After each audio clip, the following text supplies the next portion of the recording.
Bangla commercial ছবির জগতে দুই সুপারস্টারের একসাথে নাম করা ছবি হলো দুই পৃথিবী। 2010 সালে মুক্তি পেয়েছিল টলিউডের দুই সুপারস্টার দেব এবং জিতের এই দমদার ছবিটি।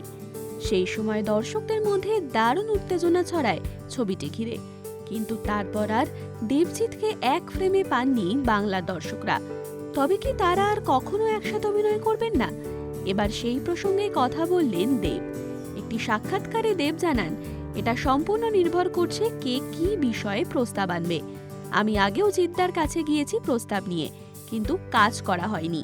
আমি তো অনেক নায়কের সঙ্গেই কাজ করেছি, মিঠুন দা, বুম্বা দা, জিদ্দার সঙ্গে কাজ করার খুব ইচ্ছে আছে, কিন্তু একজন সুপারস্টারকে ছবিতে নেওয়ার অর্থ তার চরিত্রকে জাস্টিফাই করতে হবে, যেমনটা প্রজাপতিতে মিঠুন দাকে করা হয়েছিল।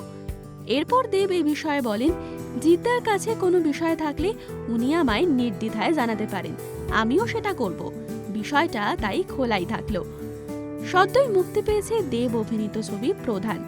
জানা যাচ্ছে এবার দেবকে সৃজিতের টেক্কা ছবিতে দেখা যাবে। এরকম আরও অনেক ভিডিওস দেখার জন্য নজর রাখুন আমাদের চ্যানেলে এবং পাশে থাকা বেল আইকনটি ক্লিক করতে একদম ভুলবেন না।